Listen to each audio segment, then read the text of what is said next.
Welcome back to episode 155 of Who Should You Choose? Today's video is going to be a fun one because yesterday I posed the question, what is your biggest EA conspiracy, including Ice Tilt? And I didn't think it would become what it would become, but everyone downloaded all of their tinfoil hat theories. And we're going to go through a bunch of them.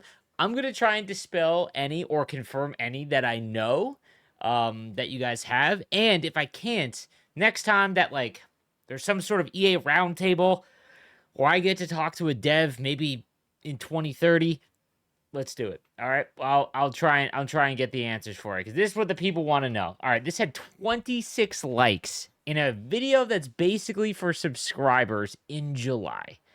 My biggest conspiracy is that EA is slowly making their games more unplayable and seeing how far they can make us go before they have any negative repercussions. Next year, they're going to make Hut Champs be mascots only or something like that. All right, Matthew, 10 out of 10 funny comment. I can confirm they are not actively trying to make their game worse. I don't mean that they're changing things and it ends up being stuff we don't like. That is the thesis of NHL 25. But they don't go into work and say, hey, or they don't whiteboard for the next game. All right, fellas, how can we make this more unenjoyable? That would be horrible business practice. And eventually, we would all just stop playing the game entirely. But as you know, this game has been missing stuff, missing stuff for a decade or more, So it is not true. While hilarious, it's simply not true. The comments are crazy too. Like there's just so many. All right. I'm going to try and speed run through as many as I can because some of these are great. HUD conspiracy. Some player card stats aren't actually accurate to what they are listed. Some players have high speed or acceleration, yet are sluggish. Find shot accuracy is hit or miss on some cards, anyone else. 100%. I don't think it's an attribute thing. What I would love to do is if you have a bad card, okay, find a card that you love and then a bad card that you don't like. Go into the rosters, the online rosters, and take a look at their build. If everything matches up, usually it does. I'm talking not their height and stuff, but there's a stat that says consistency, which makes no sense. As well as their skating stride or shot, stuff like that. I think that there is definitely times where cards feel real weird. The problem is that there really isn't anything that differentiates a card. So, in my opinion, maybe it's a certain weight range and a certain height range, something along those lines. Or maybe it's a stat that no one pays attention to, like strength or balance or, I don't know, along those lines. And maybe when you have a combination of it, it does feel a little weird. There are cards that, it's not very often, where you get a card and it's man, what is going on here? But it does happen. For example, Elias Pettersson cards, forever for me. I remember back in NHL 20, early years of me streaming Hut, I got his team of the season or some high-end Pettersson card, and he was terrible. I remember the next year, as a joke, I packed him, the high-end Pettersson card. Same thing. And now forever since then, I'm nope, not happening. He gets thrown off the puck. He didn't feel quick, regardless of his high-end attributes. So maybe there's something in the build. It doesn't say there is, but it wouldn't surprise me. My biggest conspiracy theory is about packs.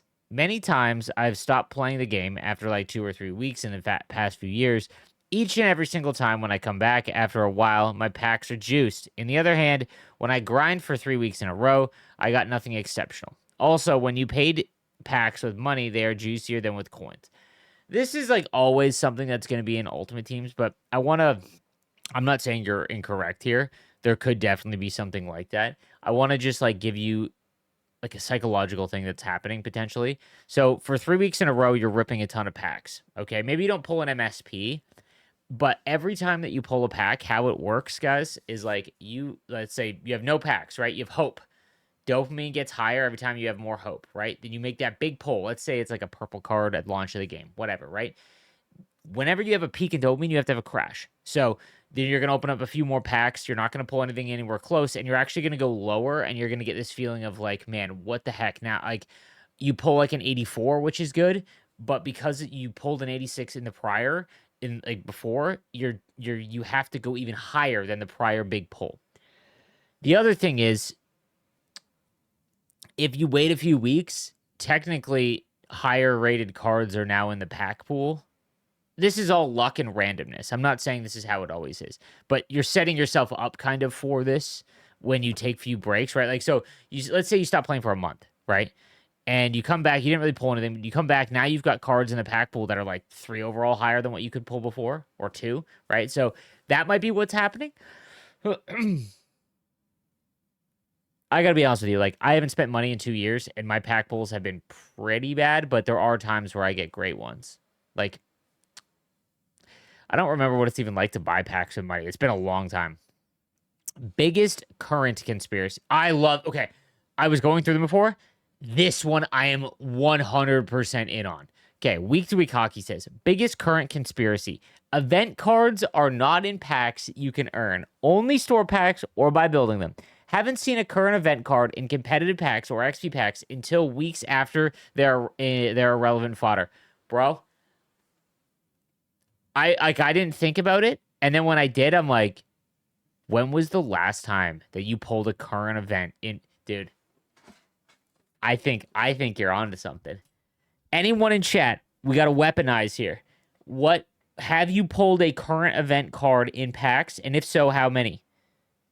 Because I'm on this.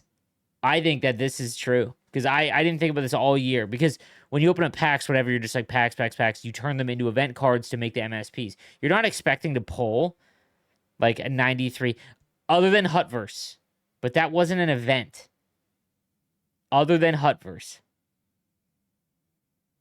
Man, this one kind of blew my mind and pissed me off a little bit. I'm not going to lie, because I would not be surprised if that is a tactic.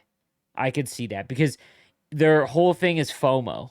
This whole event structure this year, they don't allow us to go back and make old MSPs, which if you could pack event items then, sick, cool.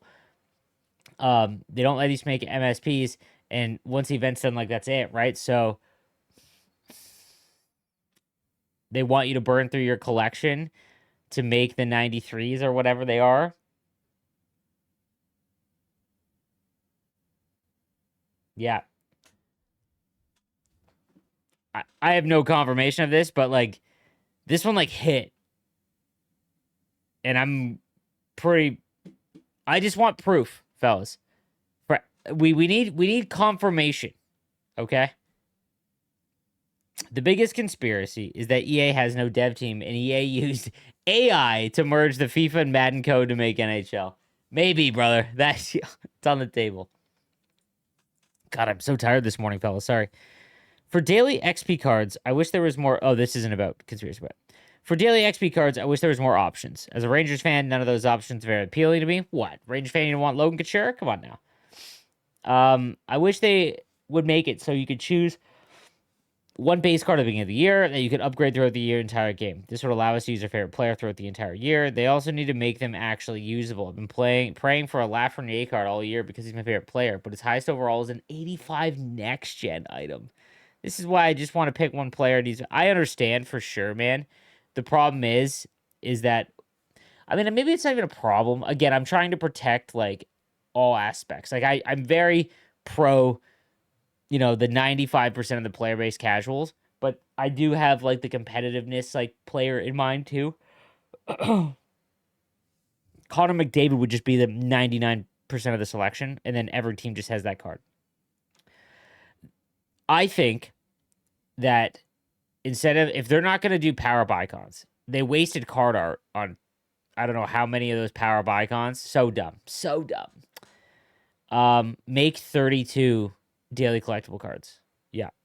That's a good showing right off the rip. Allows players and then allow us to earn collectibles a ton of different ways. The problem is they want to use those cards as a hook to get you to come back every day, right? But what if there was like multipliers? So like you log in 3 days in a row, you get like 6, right? Like I feel like that could work. I like your ideas to help theme teams, but as a Canucks fan, I know that we'd get screwed. EA adds Pavel Bure as a Panther. That card wouldn't count for Canucks. Fix. Every card has every team that player played for, like customizable synergies. You could select which team that card represents. It would have to be only on... There's no chemistry system, so that wouldn't matter. But you're talking about like base card art or whatever. Like, if you could switch it, if there was a consumable you could switch to allow you to select players, that would be cool. I agree with you on that. My conspiracy is that EA gives better pack odds to people who spend money on packs than coins. That is one that has widely been considered, but you have to understand that, again, you're setting yourself up for failure here. So let's say you have 100 packs to open that you earn free to play. Maybe 5 to 10 of them are going to be good, right? Like good, like competitive, whatever they are. The rest are going to be pretty mediocre. If you spend money on the game, the packs that you can open are far better. So your chance of pulling something is just higher. I don't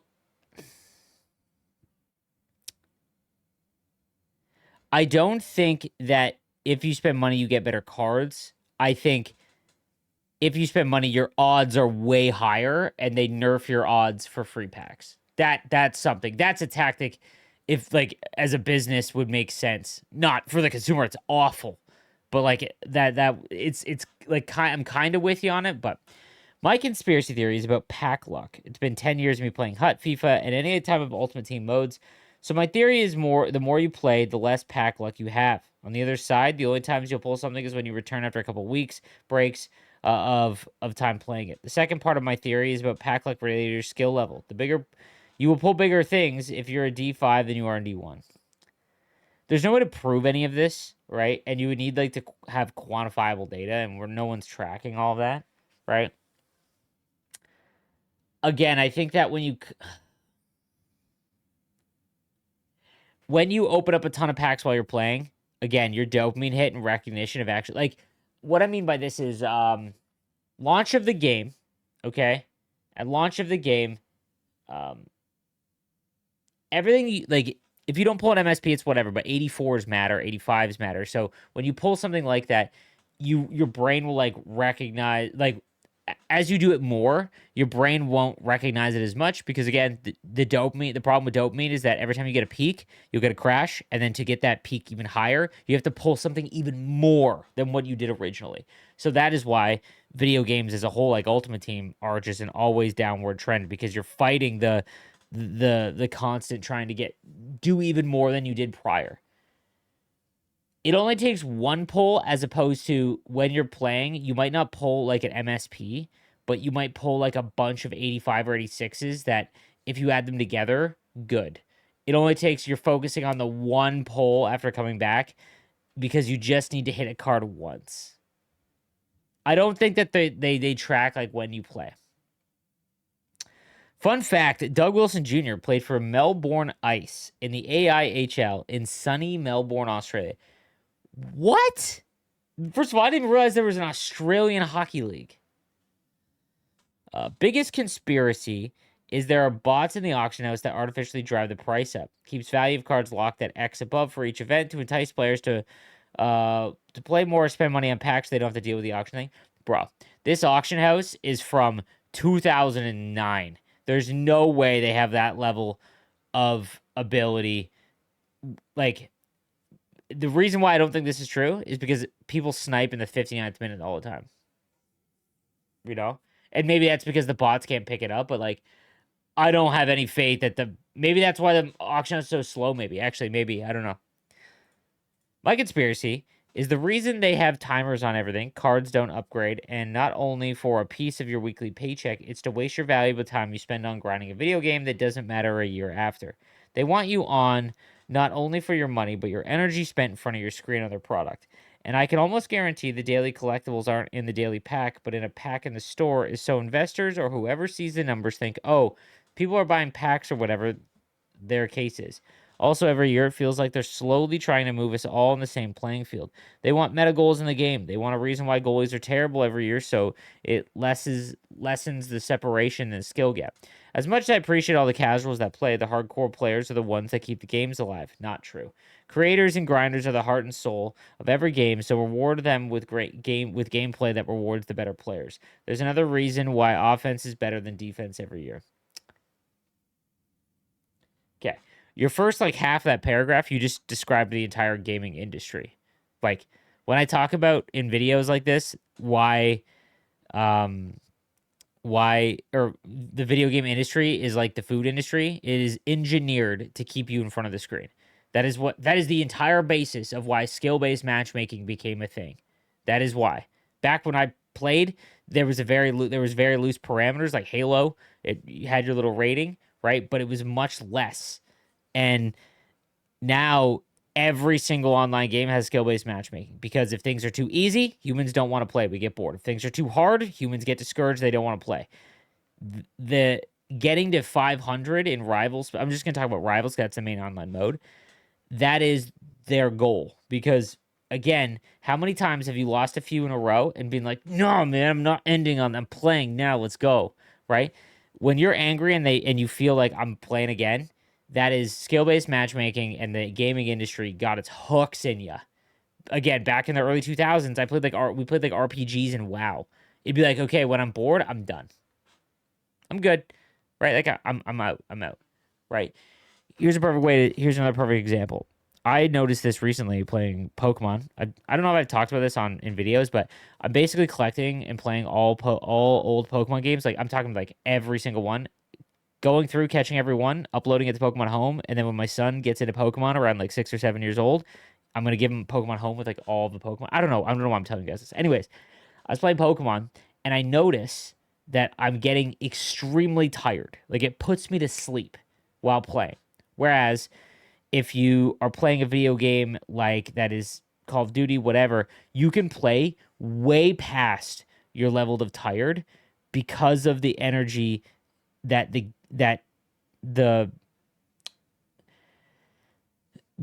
chemicals in your brain that are released when you are playing something that is challenging but not too challenging, and that you're dancing the fine line.